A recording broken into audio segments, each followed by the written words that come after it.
구약성경 하박국 1장 1절에서 4절 말씀입니다. 제가 가진 성경으로 구약성경 1301페이지입니다. 구약성경 1301페이지 하박국 1장 1절에서 4절 말씀 제가 봉독해 드리겠습니다. 선지자 하박국이 묵시로 받은 경고라. 여호와여, 내가 부르짖어도 주께서 듣지 아니하시니 어느 때까지리이까? 내가 강포로 말미암아 외쳐도 주께서 구원하지 아니하시나이다. 어찌하여 내게 지약을 보게 하시며 패역을 눈으로 보게 하시나이까? 겁탈과 강포가 네 앞에 있고 변론과 분쟁이 일어났나이다.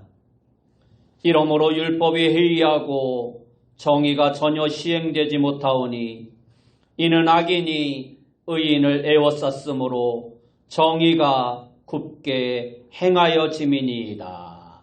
아멘. 우리 옆에 분들과 인사합시다. 만나서 반갑습니다. 예, 다시 한번 인사합시다. 오늘도 큰 은혜 받읍시다. 오늘 우리가 읽은 말씀을 통해서 하나님께 드리는 질문이라는 제목으로 함께 은혜의 말씀을 나누기 원합니다. 우리가 세상을 살다 보면 생각대로 되는 일보다 생각대로 되지 않는 일들이 훨씬 더 많습니다. 그리고 하나님을 믿는 성도에게 있어서도 꼭 이루어지기를 바라며 간절히 기도했는데 바라는 대로 응답되지 않는 일들도 참으로 많습니다. 그뿐만 아니라 열심히 신앙생활 잘해도 예고 없이 고난과 역경이 찾아올 때도 있습니다. 그럴 때는 너무도 당황스럽기도 하고 허무하기도 해서 참으로 견디기 어렵습니다.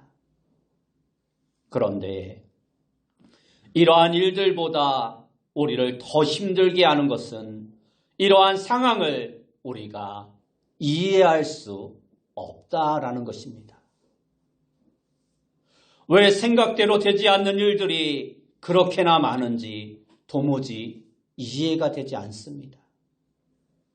왜 그렇게 간절히 기도했는데 응답이 없는지 이해가 되지 않습니다.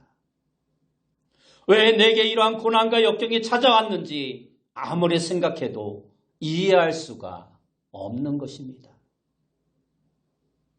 그래서 더 힘들고 더 견딜 수 없는 것입니다.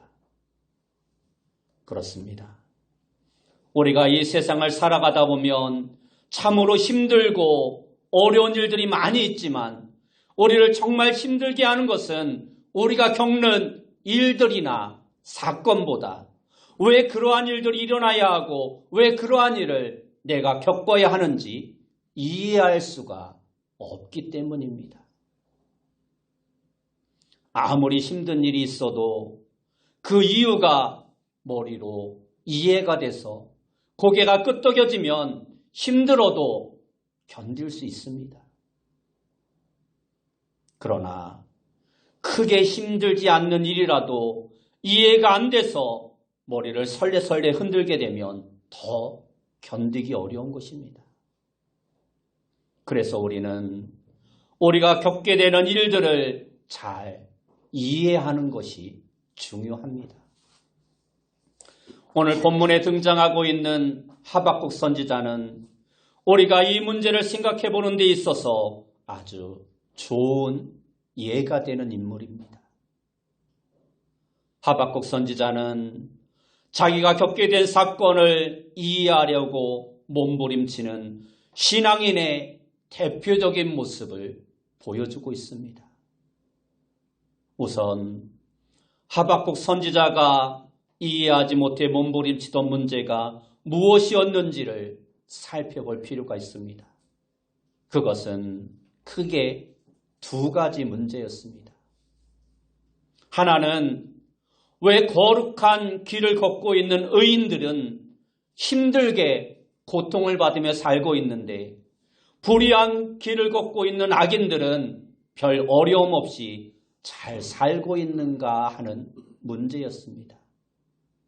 그리고 또 다른 하나의 문제는 왜 하나님께서 구별하여 택하시고 하나님의 나라로 세우신 남왕국 유다가 하나님을 대적하는, 하나님을 믿지도 않고 섬기지도 않는 이방 나라들에게 정복을 당하고 지배를 당하여 하는가 하는 문제였습니다.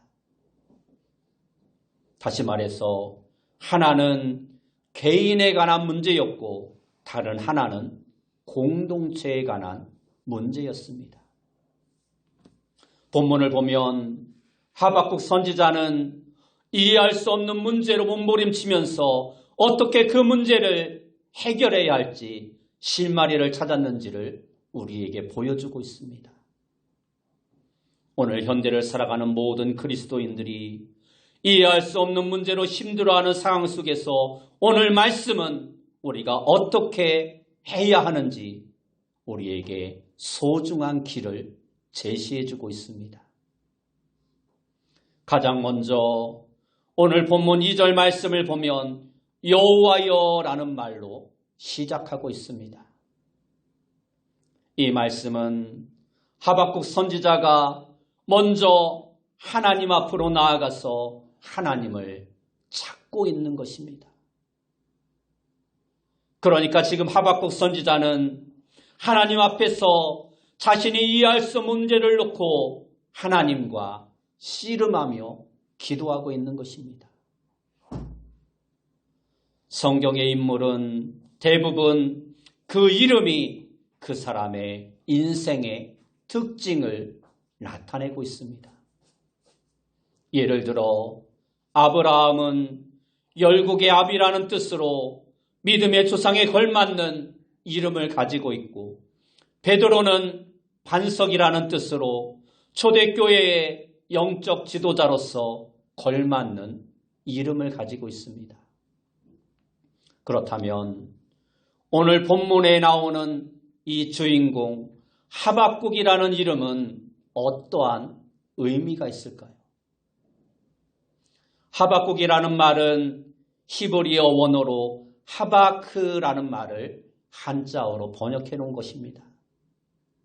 이 하바크라는 단어는 본래 아바크라는 단어에서 파생된 단어입니다. 이 아바크라는 말의 뜻은 씨름하다, 몸부림치다라는 의미입니다. 다시 말해서 이 하박국이라는 이름은 몸부림치는 사람이라는 뜻으로 이해할 수 없는 문제와 씨름하고 있는 그의 모습에 걸맞은 이름이라 할 수 있는 것입니다. 그런데 중요한 것은 이 하박국 선지자가 이해할 수 없는 문제를 가지고 하나님 앞으로 나아왔다라는 것입니다. 그의 삶에 이해할 수 없는 문제를 가지고 하나님께 묻고 하나님 앞에서 그 문제를 해결하기 위해 몸부림치고 있다는 것입니다. 우리나라 제주도에 가면 메이즈랜드라는 미로 공원이 있습니다. 이 미로 공원은 현재까지 세계에서 가장 긴 미로 공원이라고 합니다. 입구로 들어가면 어디로 가야 할지 도저히 알 수 없는 미로가 펼쳐집니다.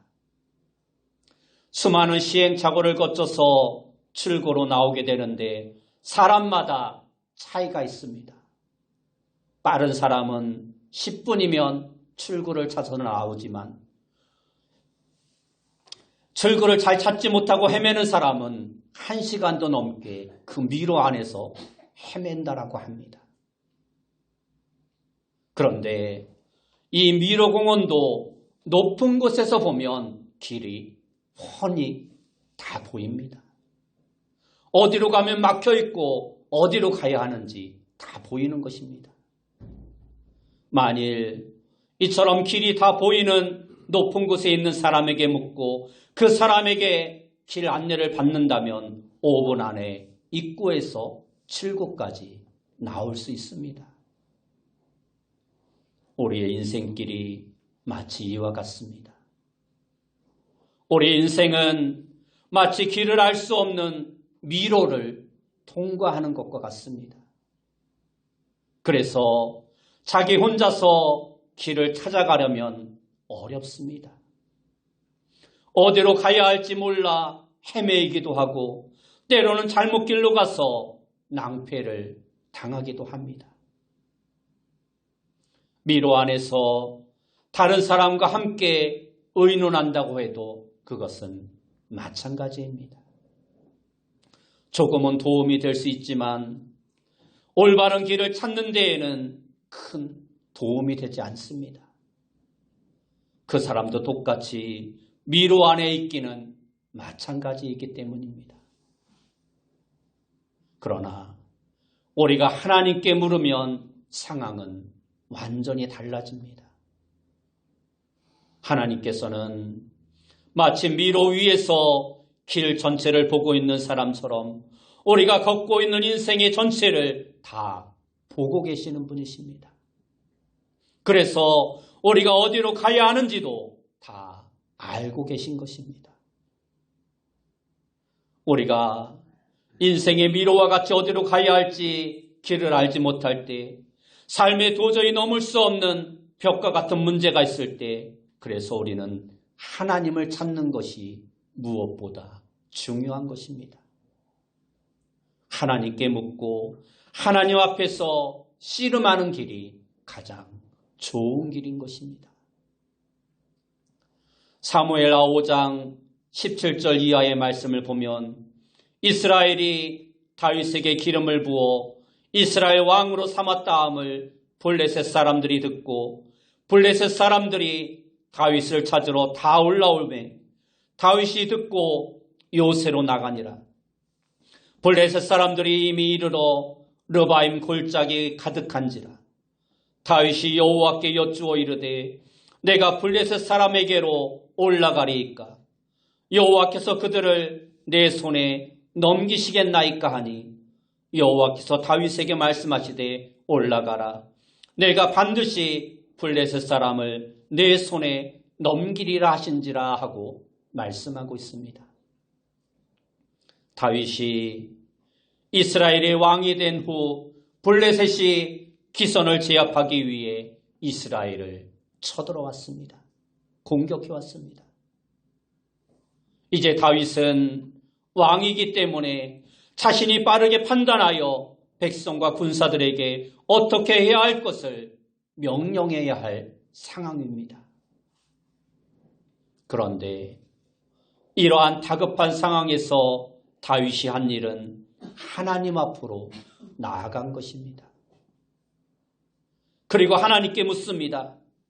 내가 블레셋 사람에게로 올라가리이까 여호와께서 그들을 내 손에 넘기시겠나이까 하고 기도하며 물었던 것입니다. 다윗은 항상 모든 일에 하나님 앞에서 이러한 태도로 인생을 살았습니다. 그래서 그 미로 같은 인생을 성공적으로 달려갈 수 있었고 무엇보다 하나님의 뜻에 합한 삶을 살아갈 수 있었던 것입니다. 오늘 본문의 하박국 선지자 역시 마찬가지였습니다. 하박국 선지자는 도저히 이해할 수 없는 사건들 앞에서 혼자서 고민하지 않았습니다. 지혜롭다는 사람들과 의논하지도 않았습니다. 그는 바로 자신이 알지 못하는 그 고민과 어려움과 그 역경 앞에 그 모든 문제를 가지고 하나님 앞에 달려가서 외쳤던 것입니다. 여호와여. 오늘 우리도 하박국 선지자와 같이 하나님 앞에 달려가는 자가 되어야 합니다. 우리도 내 힘으로 해결할 수 없는 문제를 만나면 곧바로 하나님 앞으로 달려가 여호와여 하고 부르짖어야 합니다. 도저히 어떻게 해야 할지 모르는 문제를 만나면 하나님께 물어야 합니다. 여호와여. 아무리 생각해도 이해할 수 없는 일을 만나면 하나님의 지혜를 구하는 자가 되어야 합니다. 여호와여, 어떻게 해야 합니까? 다음으로 살펴볼 것은 어느 때까지리까 하는 말씀입니다. 본문 2절 말씀을 다시 보면 이렇게 말씀하고 있습니다. 여호와여, 내가 부르짖어도 주께서 듣지 아니하시니 어느 때까지리까? 내가 강포로 말미암아 외쳐도 주께서 구원하지 아니하시나이다.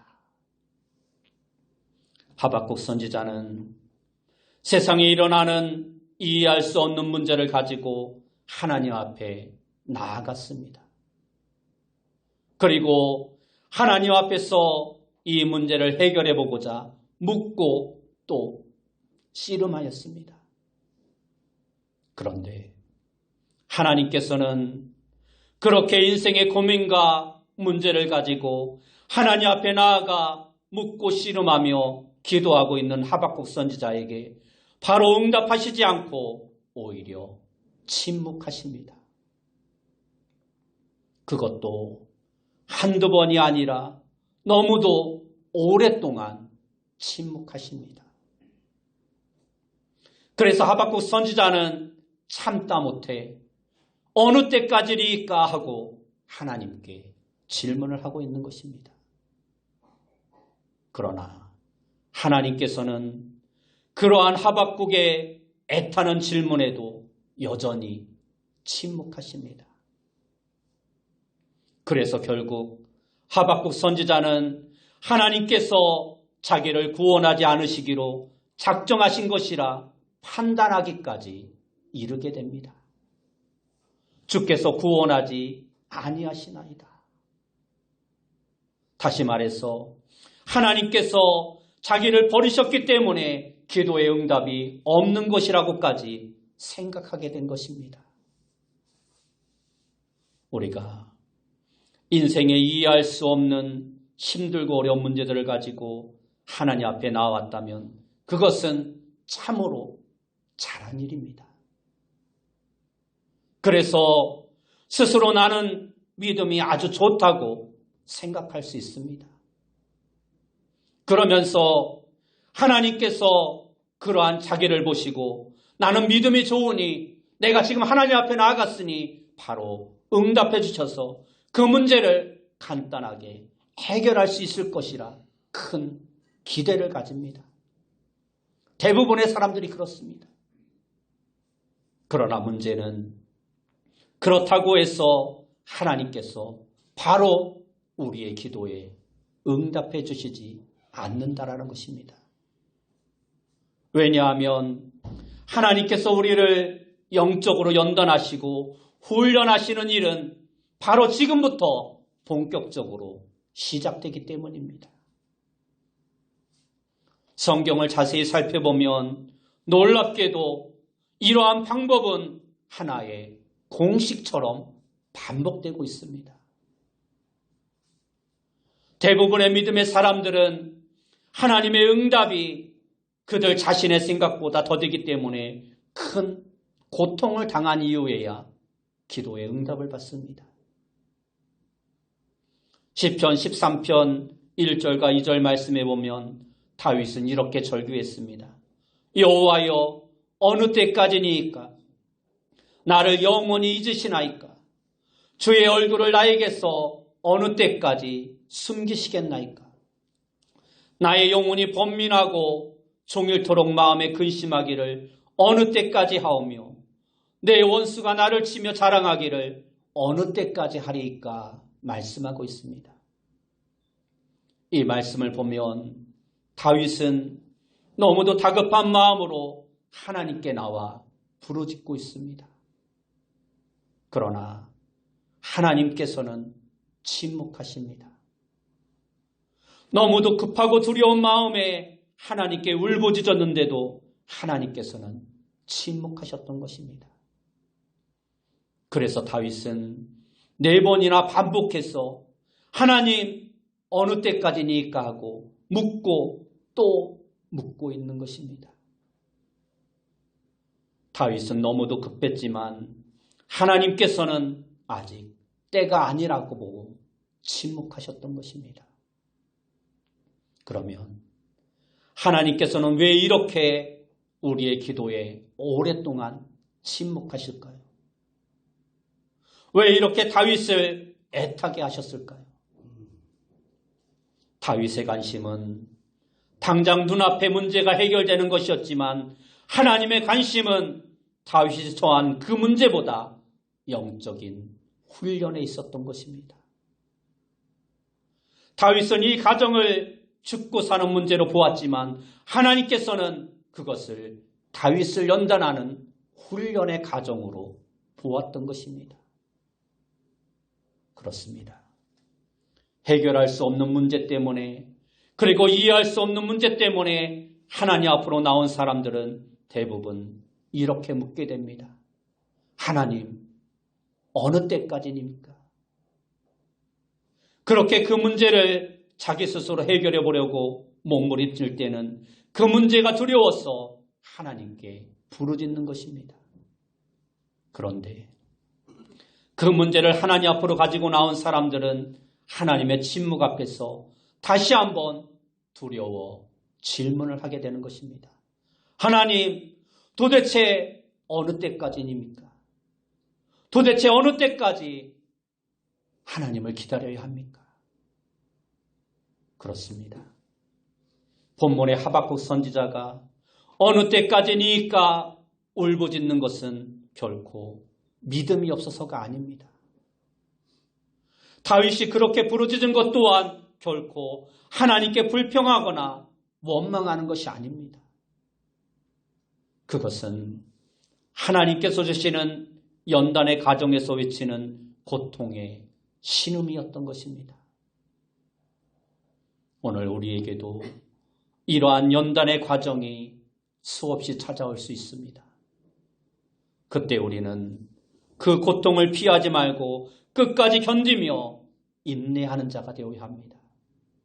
그러면 그 어려운 고통을 통해서 우리의 믿음이 한 차원 더 성숙해질 수 있는 것입니다. 그리고 보너스로 그 문제 또한 어느 순간에 다 해결되게 되어 있는 것입니다. 세 번째로 살펴볼 말씀은 어찌하여라는 말씀입니다. 본문 3절 말씀을 보면 어찌하여 내게 죄악을 보게 하시며 패역을 눈으로 보게 하시나이까?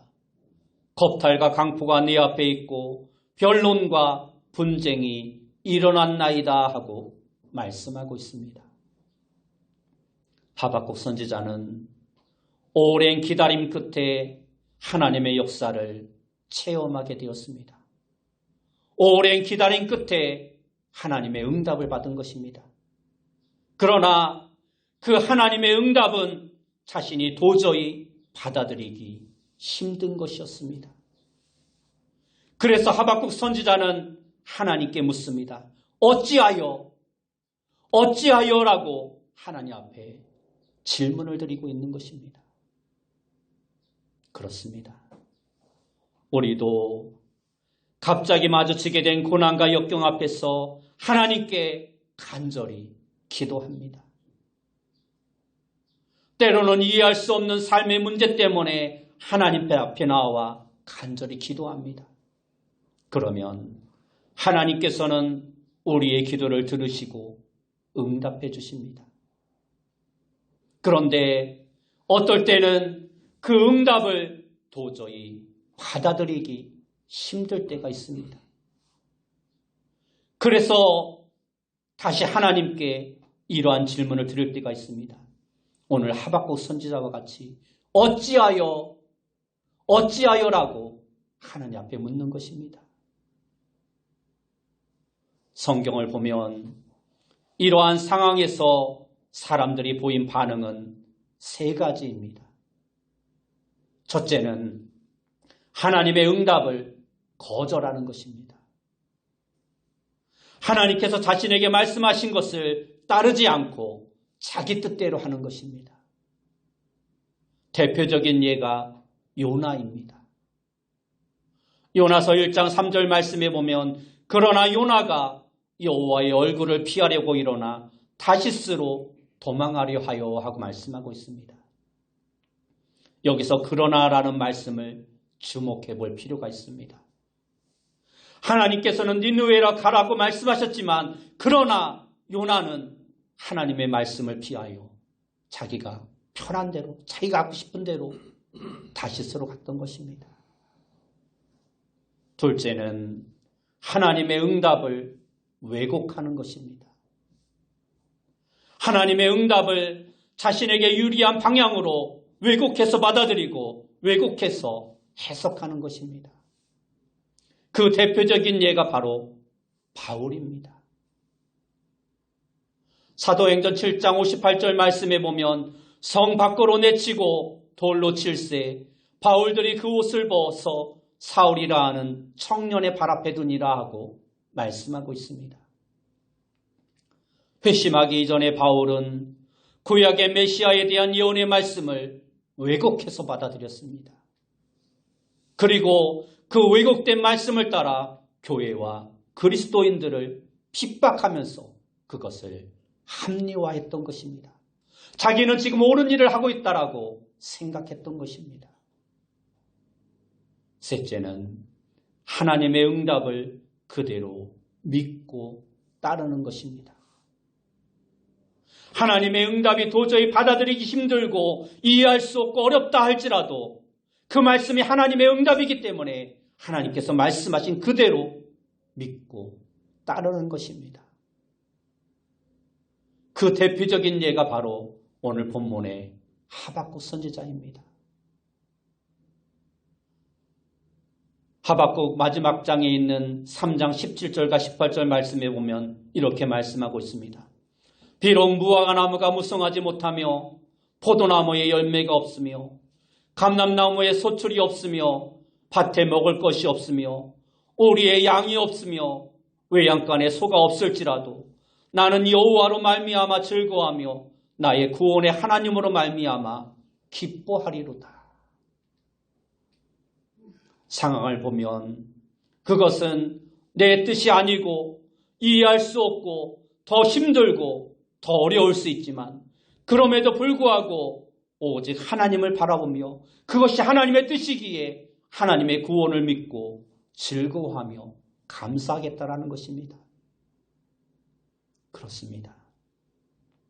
간절히 기도하여 그 응답으로 주어진 것들이 오히려 지금 내 시각으로는 더 받아들이기 힘든 일일 수도 있습니다.